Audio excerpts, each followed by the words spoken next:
Okay, so welcome to the first episode of Nomads. What's the name of our channel? Nomads. I mean that really helps. No. Okay, we will just edit that part. Okay, welcome to the first episode of Nomads. In Warsaw. Nomads in Warsaw. There we go. Okay, okay, guys. So, welcome to the first episode of Nomads in Warsaw. Um, I will be your host for this first episode. My name is Jodel, and I'm a digital nomad based in the Philippines.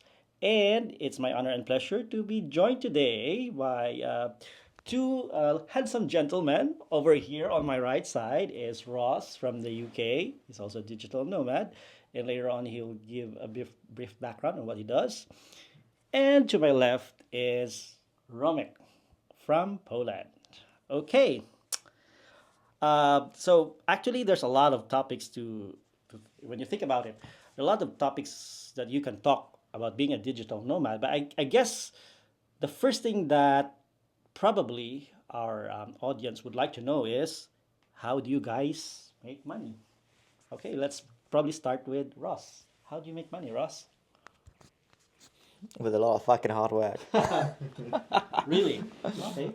But no, seriously. From my perspective, I've always been in IT. So, um, as someone who's in IT, it's I would say quite easy to find clients who need your services, basically. So, I've always looked at it as I provide services for other people and fulfill those needs.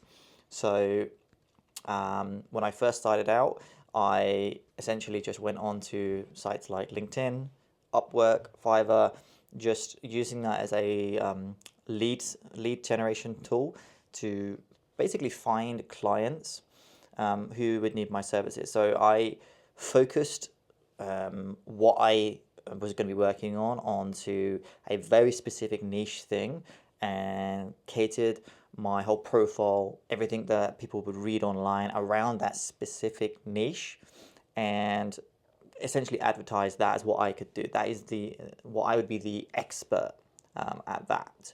So the specific thing I focus on was API development. So anyone that needed something to do with an API within a specific language, I focused on PHP within the Laravel framework. That was the thing that I focused on. So literally in the title of my profile was Laravel expert API developer, and that would get the attention of people, and I ended up then through that getting lots of people very interested in me for a variety of different things around that specific niche, and I built upon that, gaining clients from that. The way it worked from there was once I kind of got those people onboarded and I worked with them, they realized that I could provide other services beyond that. And those sort of short term clients turned into much longer term clients that I could work with whenever I wanted to, wherever I am in the world. So it's just, I'd say, quite important to um, just, Provide value. yeah, provide value, um, and then just expand upon what you can do. So, yeah. Thank you. Uh, so that's a lot, in my opinion, a lot of it technical, but Ross' work is in IT. So for those who are probably are in IT, what he said would make sense. I mean, for the topics that he did mention. Let's ask Romek here. How do you make money? Yeah, so what I can add to what Ross said, I think it's important for digital nomad, and not only as a digital nomad, but as a person to have more than one stream of income. Because if you have only one stream of income, we experience a lot of stories when, for instance, COVID came and people who had only one stream of income struggled a lot. So to be a successful digital nomad, it's very important to have at least three, four, even five streams of income, and try to grow them as much as possible. And Can you give some examples of possible sources of income? Sure, they doesn't have to be passive, but for instance, it's good to have real estate, at least one Okay. property, rental property, which you can uh, afford with mortgage, not only investing your saving, but using some leverage. It's much more easy to acquire rental property than most people think, even in countries like UK or US and Asia, it's or Dubai. It's very affordable. Just people don't know about leverage opportunities which exist. Um, So that's the first one. The second one, revenue stream.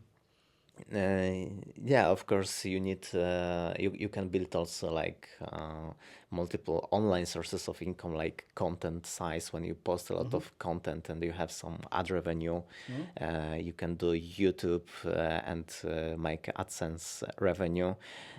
There is enormous amount of possibilities. Just it's important to not try to do everything at once, but do it step by step. So you cannot like create many streams of income at the same time, because in reality you will not achieve anything.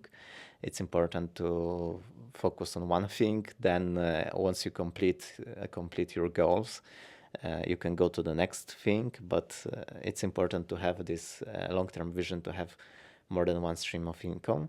And what is, from my point of view, you don't have to be just digital nomad, but first of all, you can focus on building, just being entrepreneur. So if you are an entrepreneur and you build successful team who work even without you, you can become like digital nomad automatically. So I think what some people are doing wrongly, so they focus on like being digital nomad, but they don't focus on being entrepreneur.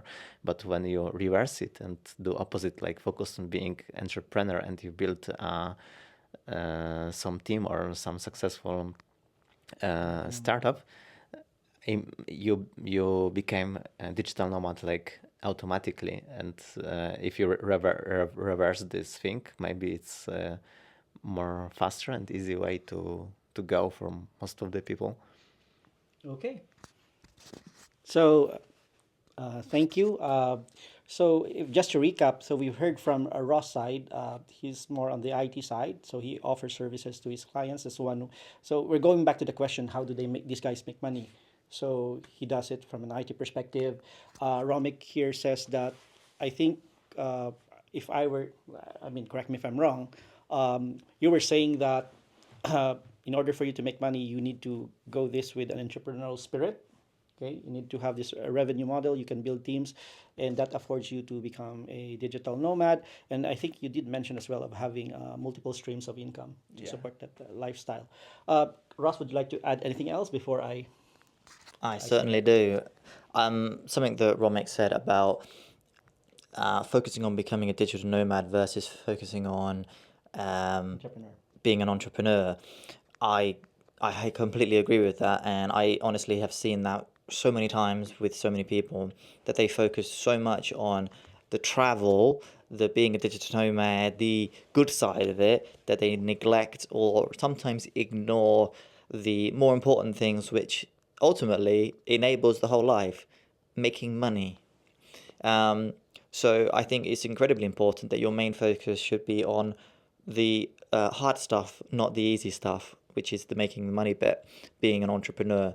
Because once you're successful at that, as Romik just said, the other stuff comes easy because you can just pick up your bags and go. So, yes, very much focus on that, the hard stuff. Okay, so thank you for your thoughts. I'll share mine. I'm coming from a perspective, so I do echo what you guys have said of coming here with an entrepreneurial mindset. I'm coming here from a perspective that a lot of people who keep on asking me, and again, this is from the context where I came from the Philippines. So sometimes from where I came from, it's a bit tough to be an entrepreneur when you don't have the capital. So most of people always start first as being an employee. Okay, so the advantage of being an employee, if you're employed, there is some sort of stability. The next month you get to know where your sources of income would come from. So it's a bit of a challenge for someone who is an employee to suddenly shift into becoming a digital nomad, because one of your main challenge really is where are you going to source this revenue that would come. So that's just to put into perspective, and to answer the question how I right now I make money is I provide consultancy services to this client. My background is in Lean Six Sigma, which is a bit technical, but in layman's terms, it's just basically what I do is I solve my clients' problems. I help them improve their process and how it can become more cost effective, reduce the errors, and make the turnaround time faster.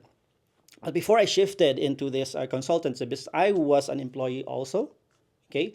And the model of what Ross has said, that providing value, that's where really where you get eventually to monetize it. As long as you provide value to your client, and your client pays for that one, then that's how you would make money. And then ultimately, if that work can be done independent of location, that that's how you become a digital nomad. So anyone can provide value. You just need to find what your domain expertise is, what you're really good at, and when you can provide service. So that's the first step. Find way to monetize it, and then eventually find a way in how you can become location independent. I think that's the my step-by-step process in becoming a digital nomad. And eventually, if you have the revenue streams coming in, then we can go through having multiple sources of income.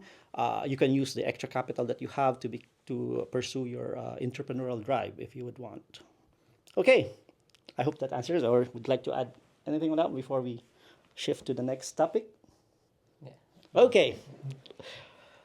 Okay. Oh, I like the next question. How did you become a nomad? Oh, let's start this time with Romek. Romek, so tell us a brief history and how you became a nomad. So I think I watched a guy on YouTube, a Polish guy who moved to Thailand, and he changed his life. Just bought one-way ticket and moved to Thailand and found Do you remember the name of this guy? Krzysztof. Okay.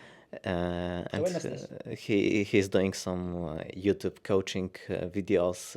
He coaches a lot of about psychology, about lifestyle, and he inspired me so much, and I started to follow people like him, and actually I discovered there are more Polish people who moved to Thailand, to Bangkok, to Phuket. There is another entrepreneur who moved to Thailand many years ago, to Bangkok. His name is Piotr Motyl, and I was listening to podcasts of him, and so it was extremely inspired. And I was working at corporation at that time. I didn't have business. I had just corporate job, but this person I listened to announced that he organized a conference for entrepreneurs, and the conference for Polish entrepreneurs, and the conference will took place in Bangkok, which is something not common, because there is not so many Polish people in exotic countries like Thailand, opposite to British people who are everywhere. But it's extremely uncommon. It sounds like unbelievable that the guy is going to do a conference of Polish entrepreneurs in Bangkok, but in reality, more than 100 people came from Poland to Bangkok to attend the conference, and I was really shocked. So that was my dream, to attend this conference. So I took a holiday, a vacations in my corporate job. But as it was a very big trip for me, I haven't been in Asia before, so I didn't want to waste my holiday, and I decided to to take a laptop and what if I can do some things I'm doing in the office. What if I can do remotely from Thailand? It was many years before COVID, so remote work was very uncommon. No one discussed about it. No one loved it. So I did serious fight with my boss in corporation. Just to You offer your boss if you can deliver the same output remotely. yeah, and the final outcome was I took holidays, but I extended my holidays so much, so I still did several days of remote work. But I attended this conference. I met all these people who live in Bangkok, who travel a lot, and I was so impressed. Fell in love with Thailand. I traveled all the Thailand, Malaysia, Singapore, and it was during the winter. So when I came back to Poland, it was still winter, and I was so depressed. And I was Because of the weather. I missed Thailand so much. So that year I made a decision that I will not spend any more winter in Poland. That was the drive. Yeah, so that's I didn't think exactly about digital nomad thing because I didn't know the name, but I just my dream just was to not spend any winter in Poland because it's so depressing there, and I wanted to spend every winter in Thailand, working from very nice place. And then another Polish guy, Tomek Maciejewski, organized a digital nomad conference in Poznań. It was first conference in Poland about digital nomad things. So I attended this conference and I met a story of Tomek who did the same, who moved to Thailand and worked from there. And I discovered many people like minded people like him, which came to this conference. And after that, I visited Thailand next time. Then I discovered there is similar conference in Thailand, Nomad Summit. I moved to this conference. I met Jodel at that conference Ross too, and right? Ross as well, and started to meet people. At the same time, I started to build my startup and more sources of revenue, and it became very natural. Wow. That's a very inspiring story to hear from you, Ramik. So I guess what I get from what you said is sometimes what really can help someone become a digital nomad is you if you have a model that you follow. So I think this trickled your interest. It really should start with a dream, and it doesn't have to be digital nomad dream. Just you can say you don't want to Have winter here in spend Poland. winters in depressing environment.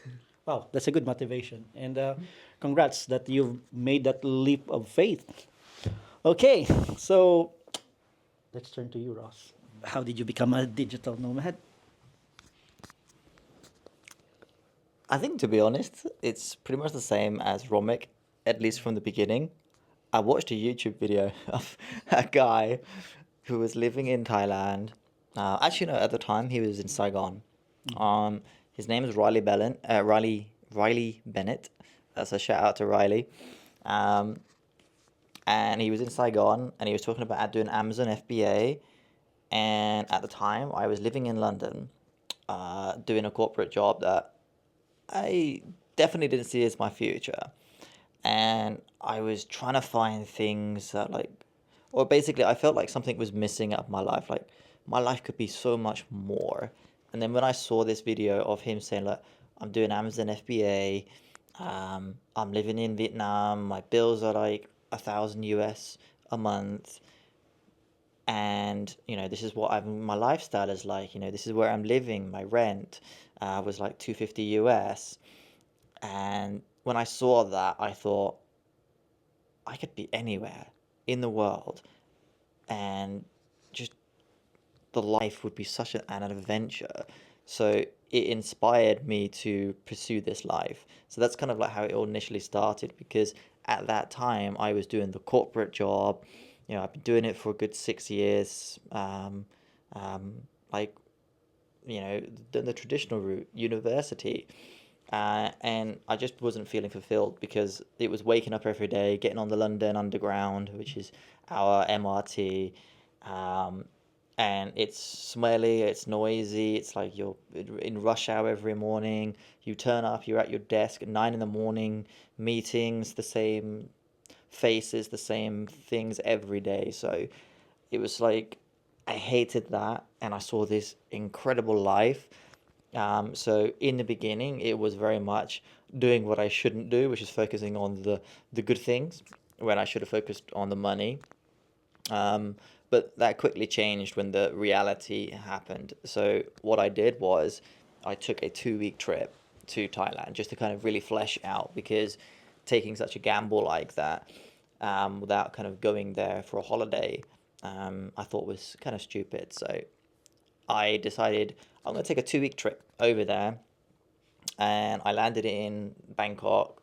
And initially, I was in the tourist area, and my first result was, my God, it's actually a lot more expensive than I thought. Because I was in Sukhumvit in Bangkok, and that's pricey, that area. So my initial, whole thing collapsed. Um, but then I flew up to Chiang Mai, and then I realized, oh, okay, it was just Sukhumvit, and the price, what they were saying on the YouTube videos, was real. I was living in a really, really nice place, hotel, and it was like, at the time I think it was 25 US a night, but it was a really nice hotel. So I was sitting there thinking, oh, I could pay this. And I looked around and I found, like, for 250 US for a month, places that I could live. So I found it. And then the most important thing is I found the community. So I ended up going to Pun Space, on this 2 week trip. Um, Found that there was an event on that day, went there, and funny enough, Johnny FD was doing a big talk about being a digital nomad, and I just happened to turn up at the exact right moment.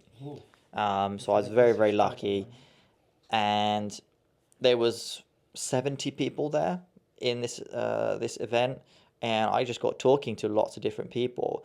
And there was one guy there that just said, "Yeah, look, I work in IT. I got like 6, 7 years experience, which was the same as me. You can find clients super easy." So I was very, very inspired by that. So I went back to the UK, and I spent basically the next 6 months preparing to properly leave. You know, I uh, I knew there's certain things that I wanted to do, and so I basically had to tick them off a bucket list. I wanted to ride bikes when I was out in Asia, but I was very conscious that um, without a proper bike license, you're not covered by insurance. So I wanted to make sure I did everything properly. So I actually went and got a UK bike license. I did the crash course in like 2 months. Um, Ended up paying, I think, probably what, 1,500 US dollars just doing that. Um, and um, then the main focus was on about like building up a portfolio online to basically get clients.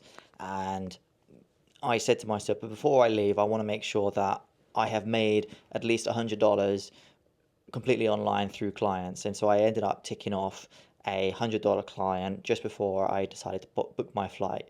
Then I booked my flight and handed in the notice to my job, and I went and I landed in Asia. And from then onwards, it was just get more clients and get more clients and get more clients. And that's how I basically became a digital nomad. Unfortunately, I had a big bike accident on months 4.5 when I was there. So that kind of threw a big spanner in the works, and I decided to come home for a while just to kind of recuperate and heal up. Um, but that was an unfortunate thing. Luckily, my medical insurance did cover me because I got that bike license. But yeah, that's how I became a digital nomad. So Awesome. So thanks for sharing your story, Ross. Actually, hearing both of your stories, I'm trying to digest it, and it appears that I'm seeing three common themes on how you guys became a digital nomad. I think the first one was you have a model that you follow through, because when you see someone, okay, I wish I could be that person, then at least it sets your direction. Another thing that I think resonated with me with what you said is there needs to be a drive from you and why you want to pursue that lifestyle. In the case of Romek, he made a commitment to himself that I don't want to spend winter here in Poland. So that was a good drive for him. I mean, that was that. And for you, it was more about you hated the consistency that's happening and you just want to change. So there was a drive, there was a reason for you why you want to pursue. And I think another one thing that I also heard from both of you is there was some sort of a testing period. Like in the case of Romik, he went there and see if things could work for him before he eventually took that leap. And also in your case as well, you went to, I mean, Thailand and talked to other people and then test if it does before you finally took that leap of faith. I guess maybe our listeners here can get some lessons from your experience and how you became a digital nomad. Okay. Actually, in my case, I don't know how. The weird thing is, the first encountered the term digital nomad in 2016. Um, I was asked to give a talk in the co-working space about digital nomad, and I asked the person, "What do you mean digital nomad?" And he said, "Oh, these are the group of people who will do work in one location and then move to another." And at that time, I declined because I said I don't think I'm a digital nomad, but I'm a backpacker. Let's see, I love traveling, so I did not accept that talk. And then, so anyway, a few years later, I got this consultancy job. I was doing this kind of work remotely, and I love the my work because it allows me to work anywhere. And there was one time that I wanted to do the Camino de Santiago. I don't know if you've heard about the Camino de Santiago. It's a pilgrimage, but my client would not allow me to take leave because he thought that I was really important in the call. So I had to bring my laptop. Okay, I had to bring my laptop during the Camino de Santiago. And in one of those days, I had a meeting that I needed to attend to, but I was supposed to take that call in a coffee shop, but I was delayed. So I was running out of time. And good thing I had a strong internet connection. I just set up my laptop under a tree in the middle of the field in a hill and then took that call. And then I just suddenly had an epiphany. My God, what I'm doing, this is the life of a digital nomad. I'm doing my work. I can work it anywhere. And it just hit me that I eventually was doing the digital nomad. So it was more like maybe serendipity or, the planets aligned for me. And I just realized, okay, that's how I became a digital nomad. And I said, okay, this is a lifestyle that I would want. Yeah, I provide value to my client. My client pays for me, and I can work wherever I would want. And the revenue that I'm getting allows me this kind of lifestyle. So yeah, that's how I ended up as a digital nomad. And with that, we'll go to our last question for today. I know you guys are already gearing to have a party later. Definitely. Okay, this one. How do you meet people as a digital nomad in new places? Okay, so for some, I guess just to give context, some this might be quite challenging because like it can be a fish out of water when you go to a new location. So how do you meet people? I guess we'll start again with Ross. Yeah, I mean, so the good thing is I have a very much as an extrovert personality, and Romo over here has an introvert personality. So we'll be able to give very different perspectives on this one. And I've just dropped Romic in dropped him in this one. So sorry about that. But from my perspective as an extrovert, it's literally I just turn up at places, random places, and I think when you're abroad, particularly in Asian countries or South American countries, Europeans, we stand out like a sore thumb. So it's very easy for me just to walk up to somebody who looks European and just go, "Hey, where are you from?" And just start sparking up a conversation. So, and my sort of experiences with that is most people are, when we're traveling or we're abroad, we're super open to chatting with somebody, just because like there's some familiarity for it in the beginning. But I've never had anybody turn around and get offended or upset because I've said hello to them, where are they from, you know. I end up sometimes having an hour long, 2 hour long conversations. Meet people that um, I would just be friends with forever, just from doing that. Or the other one is like I'll be in a coffee shop, and if I hear somebody who um, is a local and they speak fluent English, I mean, that's an incredible talking point. And immediately I'll be like, oh my God, your English is amazing. Where did you go study? Or like, did you live abroad? And people who can speak fluent English, they're super excited to be like, oh yeah, I studied here, whatever. So from my perspective, it's just, I just walk up to people randomly and start talking to them, and I've never had anyone get upset. So that's how I meet people. But let's hear Romek's side of the coin. Yeah, that's quite interesting. I think it's not a problem for you because you're a natural extrovert. Yeah.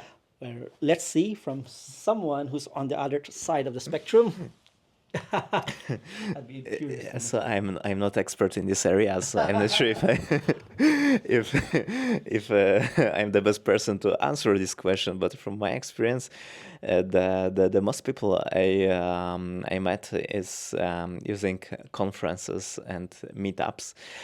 For instance, when you go to Chiang Mai, there is a lot of events you can find online or on Facebook groups or meetup website, or there is like Nomad Summit conference I mentioned before.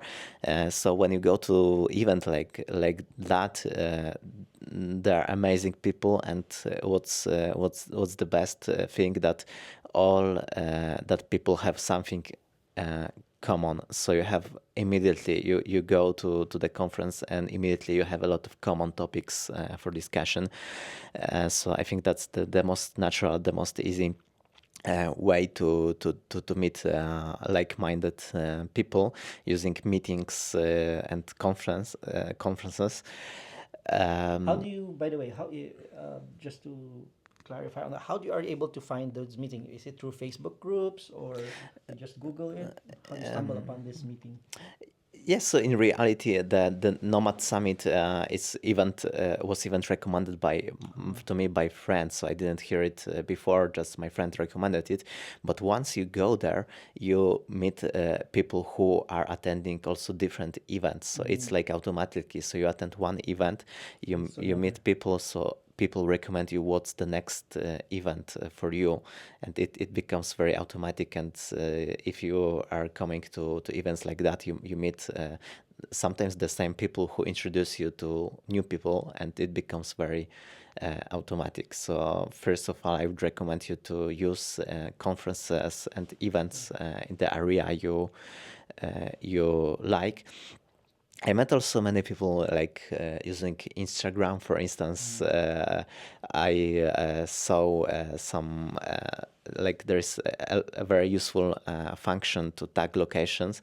So, for instance, if you are in very popular like coffee shop or fancy popular place, you can just see people who tagged stories with these locations in recent 24 hours.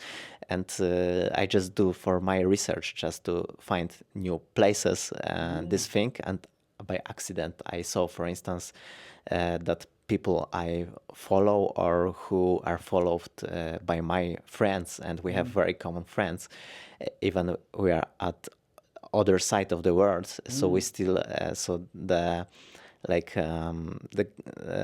number of people you need to connect with someone is unbelievable small. So in reality, when I was in like Thailand or Dubai in Miami, and I saw tagged locations from places I wanted to visit, I accidentally discovered that people who just visiting this place are friends of my friends who I follow. So it starts with one message, and you can meet people who visiting the same place who have common friends with you. And once you met that people, they introduce you to their friends, and this is how I met like most of Polish community in Miami. And then I attend Polish party and met like hundreds of additional people. And yeah, so that's the most easy ways I can recommend. Awesome. So thank you for sharing that from, from an introvert perspective.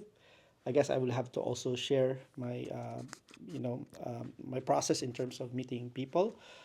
Um, so like Ross, I'm an extrovert, so that's a little bit easy for me. But I think what sometimes it can be intimidating, when you go to a room where people you don't know, it can be at first be intimidating. But what really helps me is that I'm coming from a perspective that uh, there are there are no strangers in this world, only friends we haven't met yet. So my default is always that this person is a good person and maybe we share something in common. And, it starts from there. Uh, I remember the first time I met Romik. It's very still clear in my mind. It was in that Nomad Summit, and Romik was sitting at the table. He was just alone there and texting. I said, "Oh, this poor guy is alone. It's a party." So I initiated a conversation, and before I knew it, by the night is over, he became my accountability buddy. So imagine if I did not make that initial interaction, things would have been totally different. So I really appreciated that moment. And here, Ross, I remember the first time I met Ross, I was having lunch, and there was this guy who sat beside me and told me about the concept of a daily 100 push-ups per day. So that's what I got from him. So it was from that conversation, and we just connected and see how that turns out. So, you can meet these amazing people in very ordinary circumstances. You just need to have a talking point, and you follow through. That's probably important. It's not just the interaction. If you follow through, then you make really good connections. And I really believe in the saying that you are the average of the five people you hang out with. And if you are hanging out with these like-minded individuals, it helps you, achieve your dream of becoming a legitimate digital nomad. So I guess that's it from my perspective. Oh, Ross would like to add something? I do, I do. The 100-day challenge. Yeah. My God, I forgot about that. See? No, I'm kidding. I'm kidding. But no, that was a good day. I remember that actually really, really clearly because I remember you posting it all over Instagram Yeah, I know. every freaking day. I need to do that again. He actually did. So every day And I noticed on my Instagram him doing push-ups, push-ups, push-ups. And Romik was my roommate at the time because I moved to Restel. Really? Yeah. And he witnessed those push-ups. No, one of the things actually I wanted to add on to that was specifically about what Jodel just said about following up with things.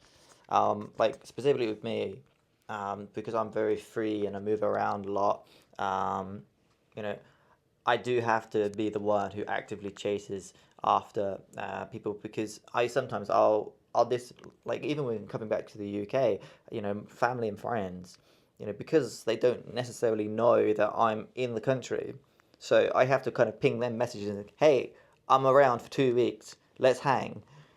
So I do have to be the one that kind of prods people, simply because of the fact that if they come and prod me, I'll be like, oh sorry, I'm in Asia. So there's definitely that side of things. I have to be the one who follows up, but because I'm also the one who initiates a lot of the conversations, people tend to expect, oh, you'll be the one who kind of follows up, because you're the you could say the lead in that particular interaction. So yeah, following up for sure. Oh, you want to add? Yeah. Yeah, so I forgot to mention that also the best place to meet new people are hostels. Even if you are at the level when you can afford a 5-star Sheraton hotel, it's not stupid to use hostels sometimes because like the experience you have, the people you can meet, the travelers you can meet in hostels, and usually everyone is so open. People are very willing to go out to hang out and to travel together. So don't underestimate the hostels, and don't think you are like too old or too rich to stay there. And Other thing is also if you follow someone like we discussed about stories who inspired us to be a digital nomad. So there is kind of like barrier between your role model and and you. So sometimes you are shy or you are afraid to write, but it can start with one email. So if you follow someone, if someone inspires you, so don't hesitate to contact him, to send email or message. And usually people who create content are very open, and they're very happy to be your guide, to meet you in that place where you are coming, and also introduce you to new community. And final note is like even if you're introvert, you don't have to meet anyone if you want to focus on work. You can just say to yourself that you are going to focus on work and be at long distance from people to avoid any disruptions, and just do something what we can call a monk mode.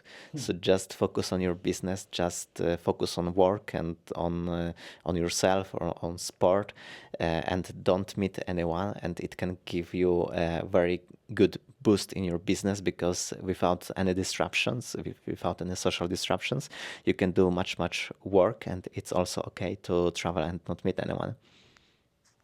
Awesome. Okay, so wow, we have covered a lot in the past hour, I believe. 41 minutes. 41 minutes. Okay, yeah. So I think if I were to recall, we did answer the question how you make money. That's one. Number two, why we became digital nomads. And the third one is how do we meet people in a new location. Okay, those are, I think, quite useful topics to consider for someone who wants to consider being a digital nomad. I think I would like to thank you guys for a very fruitful discussion. And I hope this is not this is not the end of this. This is just the first of a series. We'll be talking about other topics. Positivity, come on. Yeah, I know. Definitely be doing more of this. Yeah, we'll be definitely doing more of this. I hope this is not the last one. Okay, of course, so- it's gonna be the last No, one. this is the last one. Last one. We're gonna throw this in the bin and never publish another one. Okay, okay. Now he's being grumpy now. Just kidding. Okay, so so we end this first episode, and we hope to see you in our succeeding episodes. And if you have any topics that you'd like us to cover, feel free to send us a message or drop a comment below. Any final words? Don't be afraid to put the fucking work in. What? No, I have no idea. We can cut that bit. Okay, yeah, you can say something in Polish. Just follow Ross channel and you will learn more. No, it's our channel, not just Ross. This is our channel. Oh, so that's our channel. So Our just channel. It's our channel. so just follow, subscribe. Like and subscribe. Okay, don't forget to like and subscribe. And it's party time. Thank you guys. See you next time. Bye bye. Bye bye. Well,